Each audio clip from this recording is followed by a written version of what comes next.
Tidore. Pulau yang dikelilingi lautan yang indah dan begitu luas.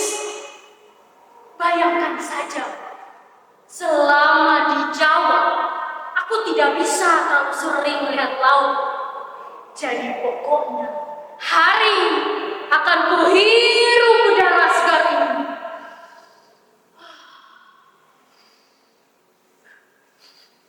Tapi, bau busuk apa ini? Astagfirullah. Lihat ini, sampah. Sebagai pecinta laut, hatiku sangat tergores melihat ini. Bagaimana tidak? Laut itu seharusnya tidak menjadi tempat pembuangan sampah para manusia-manusia kecil. Kalian tidak hanya membuang sampah, tapi kalian sedang meludahi wajah tanah kelahiran kita sendiri.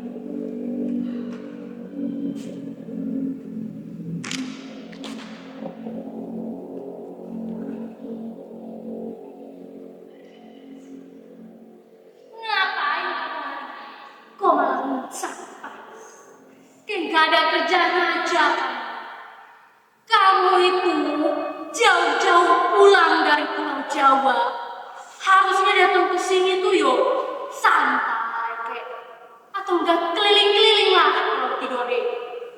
Apalagi kan udah 4 tahun lamanya kamu pisah dari Pulau Tidore.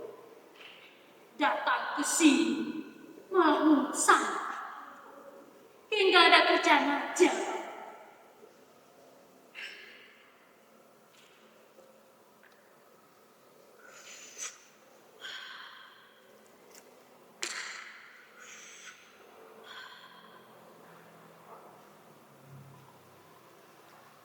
Paman ini seorang nelayan.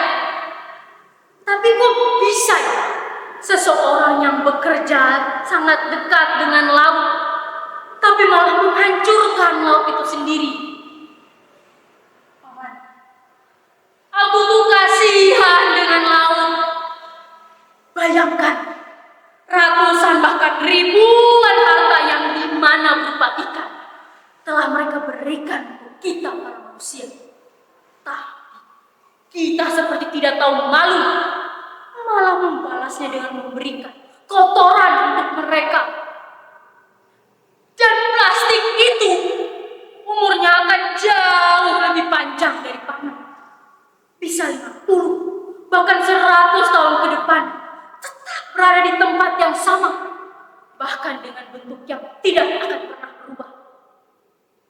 Laut itu bukan tempat sampah raksasa. Ikan-ikan ini tidak punya tangan untuk menyingkirkan plastik dari mulut mereka. Kalau mereka mati, paman mau pancing apa? Plastik. Hanya cerewet kamu. Udah, kamu katanya mau ke kolam laut. Oh iya, ayo bantu dorong sampah ini. Kita pergi sekarang sebelum malam.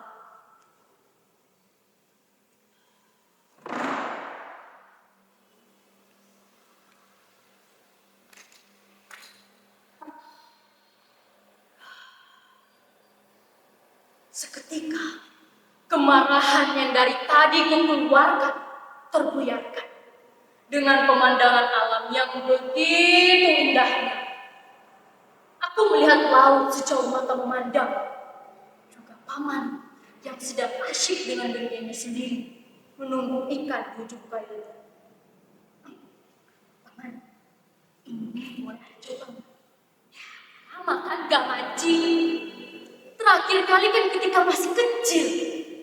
Ari jadi ingin tahu, apakah Ari masih bisa ya pegang alat pancing ini?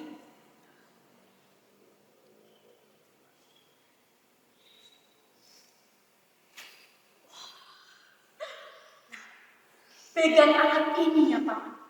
Entah kenapa, Ari tuh keingat ketika kayaknya Ari udah nangkep ikan nih Paman.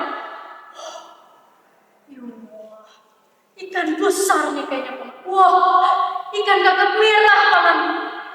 Tapi ikan ini sudah terlilit plastik. Padahal kalau kita lihat lautnya dari atas, lautnya terlihat begitu bersih. Ternyata kalau kita telusuri jauh ke dasar laut, sudah banyak plastik-plastik yang menggunung di sana. Nih buktinya, malah ikan yang jadi korban. Cuman gara-gara ulah kita para manusia. Plastik yang hancur dan melilit di sekitar ikan ini pasti sudah berubah menjadi mikroplastik. Kalau kita makan, racunnya pindah ke tubuh kita. Bahaya. Sebaiknya Ari buang aja ya. Alah, jangan. Kamu ini buang-buang rezeki. Udah, mending kasih paman.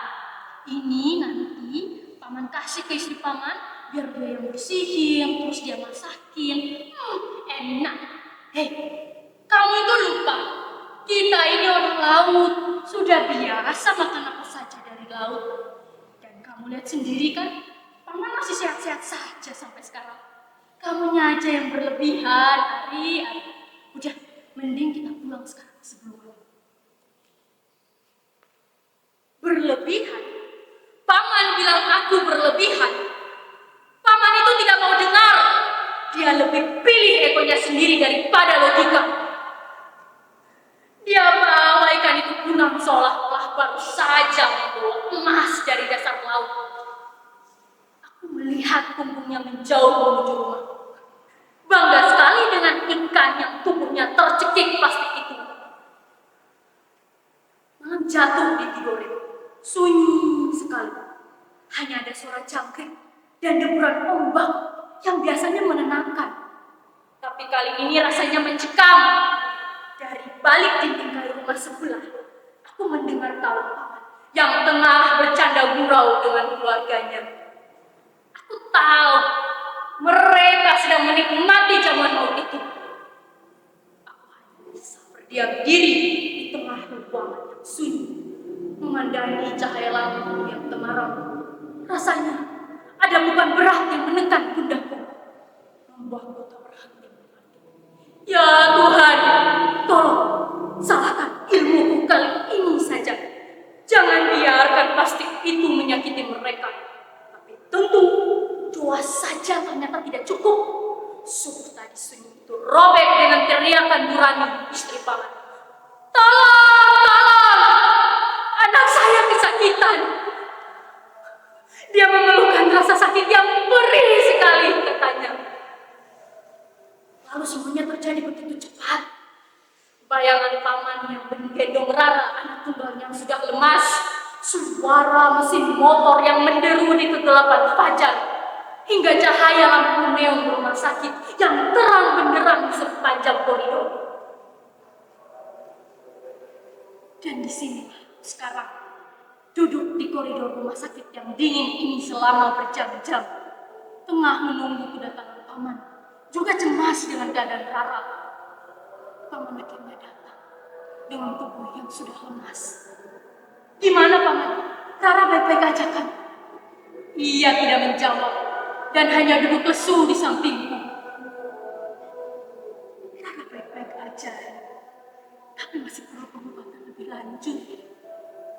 Apa yang dikatakan kamu benar, kata dokter. Di dalam tubuh Rara ada zat berbahaya, mikroplastik. Selama 15 tahun paman melaut, paman bukan kasih makan Rara dengan ikan yang segar dan sehat, tapi dengan sampah plastik yang juga paman buang sendiri ke laut. Pokoknya, mulai sekarang, paman akan tarik siapa saja yang berani membuang sampah di depan muka paman. Cukup Rara yang jadi korban. Cukup. Benar kan apa aku bilang? Apa yang kita tuai, itu yang akan kita tuai. Sama kayak kejadian ini. Apa yang kita buang ke laut, itu yang akan kembali ke diri kita sendiri. Ternyata, melihat orang yang kita cintai tumbang karena kelalaian kita sendiri adalah hukuman yang jauh lebih berat dari denda manapun. Padahal laut itu tidak pernah membalaskan dendam. hanya mengembalikan apa yang kita titipkan padanya. Kalau kita titip kasih sayang, ia beri kemakmuran. Tapi kalau kita titip sampah, ia beri penyakit. Untunglah, kini Bapak sudah berubah. Dan ketika satu nelayan mulai peduli, maka seluruh selat akan ikut bernapas kembali. Laut bukan sekedar air yang memisahkan daratan, tapi bagi kita orang Tidore, laut adalah denyut nadi. Jika kita meracuninya, maka itu sama halnya dengan meracuni darah kita sendiri.